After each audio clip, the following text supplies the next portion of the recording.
Hey, what is going on guys? RvzStealth here, and in today's video, we're going to be taking a look at what SKT Peanut is playing right now in solo queue. He actually just got rank 1 in the Korean server, or on the Korean server a few days ago, or it might have been just yesterday. So I thought it would be fitting to take a look at what he's playing right now and what he has used to get to that rank 1. So with that being said, let's get started. So the first champion we're going to take a look at here is his most played champion, and also the champion that he's got an insanely good win rate on, and this should really be no surprise, it's going to be Lee Sin. So right now he's got 62 games played on Lee Sin, the most for any of his champions, and he's got a 68% win rate. So let's take a look at the build he's using here, the runes and the masteries, and just how he's playing his Lee Sin. So for the first year for the masteries, he's taking Thunderlords as his keystone. He's not going for courage or anything like that. He's taking Thunderlords every single game.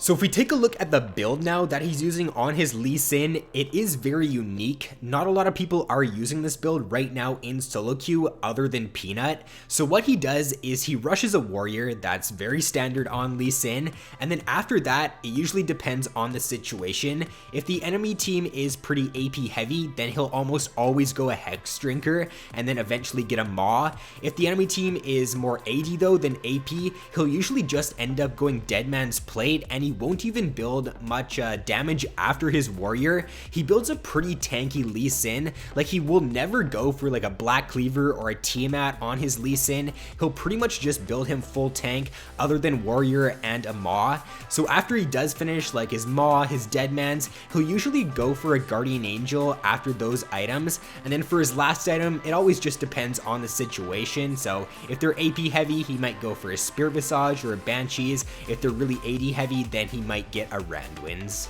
And then for the runes that he takes on his Lee Sin, they look like this. So it's 9 AD marks, 6 attack speed glyphs, he takes 3 magic resist per level glyphs, 9 health per level seals, and then 3 attack speed quints. So he doesn't take any armor at all in his runes, which is maybe why he does end up going for a Deadman's a lot of the time pretty early on in his games. If you take a look at his last like 4 or 5 games on Lee Sin, he almost always goes for a Deadman's pretty early on in the game, so that might be the reason to why he does do that. And then for his ability maxing on Lee Sin, he goes what most Lee Sin players go, and that is Q first, W second, and then E last, and obviously take your ult whenever you can.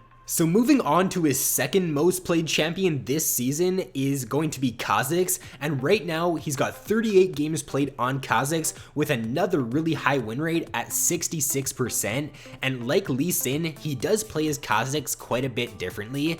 So what the average Khazix player is going right now in solo queue for their build is Blue Smite Warrior, Youmuu's, and then Duskblade for their core items, but Peanut is not going that at all. So what he's taking for his build is he's going Red Smite Warrior into Black Cleaver, and then after that he either goes Maw or he goes for a Lord Dominix. It does depend on the situation, so if the enemy team is pretty AP heavy, then he will go for Black Cleaver and then a Maw. If they're not AP heavy though, he'll go Black Cleaver and then he'll immediately get a Lord Dominix, and in some of his games he'll even go for a Rush Lord Dominix after he finishes his warrior. Now this is only if the enemy team does have a few tankier champions. So I'm taking a look here at one of his games where he went this, and the enemy team had a Scion and a Nautilus as well as a Lee Sin, so 3 pretty tanky champions there, which is probably why he did end up going Lord Dominix as his second core item. So this is his pretty standard build on Khazix though. He goes this almost every single game, and there aren't many variations to it.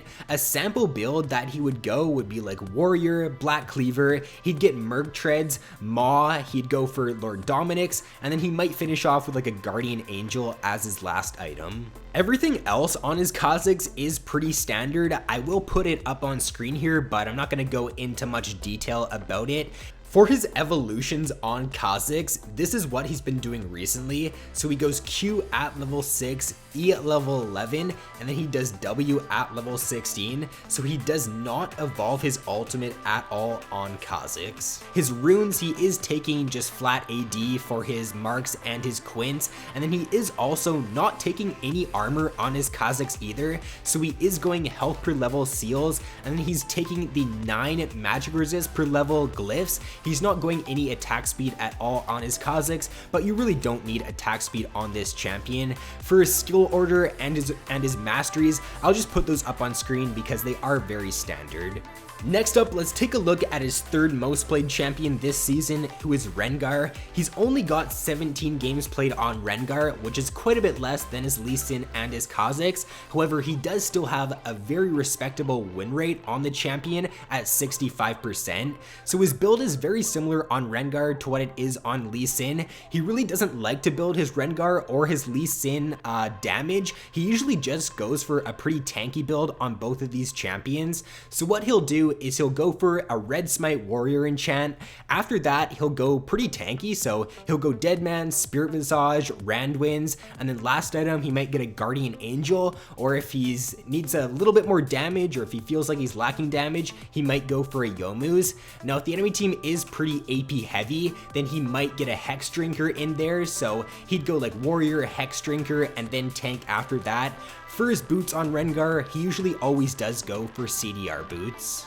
And then for his rune page on Rengar, it's also very different than what he would use on his Lee Sin or on his Kha'Zix. So what he does on his Rengar for his runes is he does go for those AD marks, which is pretty standard. He takes magic resist per level glyphs though, and then he goes 6 CDR per level glyphs, so 3 MR per level glyphs and then 6 CDR per level glyphs. After that, he takes 5 health per level seals, and then he takes 4 armor seals, and then he also does take the 3 attack damage quints. So that page is also quite a bit different.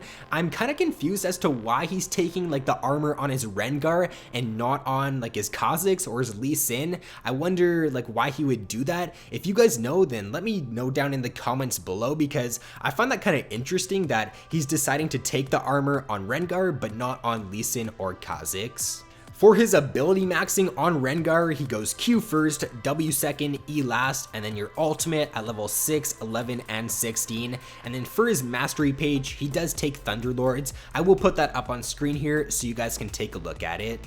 And then lastly, we're gonna take a look at Peanut's Elise. So right now, he's only got 13 games played on Elise, but his win rate, once again, is insanely good. He's got an 85% win rate on his Elise, which is just really crazy, and Elise is one of his best champions, or he was known for his Elise. He did play it a lot at World, so I thought it'd be fitting that we take a look at Elise here for his last champion.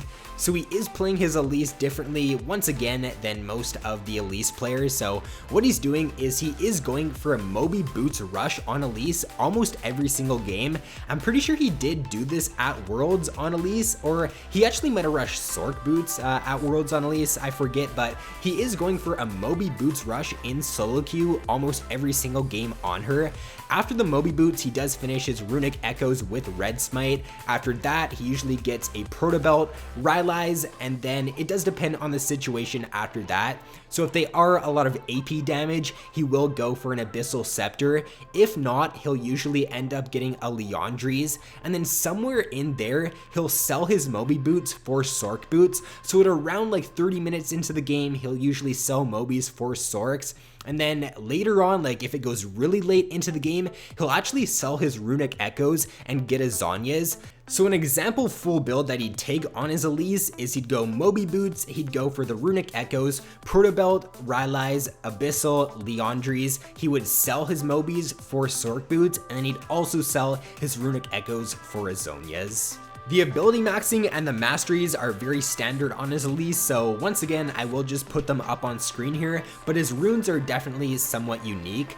The rune page he's taking on Elise is going to look like 9 magic pen marks, 3 magic resist per level glyphs, 6 CDR per level glyphs, 9 health per level seals, and then he takes 1 attack speed quint and also 2 ability power quints. And the reason to why he does take like the 1 attack speed quint on Elise is because attack speed is actually pretty good on Elise in the jungle. You do get the extra attack speed like from your W, and your W, it also does heal you like when you're in spider form. So the more attacks you can get off like while in your W, the more you're going to heal for, and it also does make your clears a little bit faster. So that is going to be all for this video, guys. If you did enjoy, then be sure to leave a like and subscribe if you have not already. So thanks for watching, have an awesome day, and I will see you in my next video.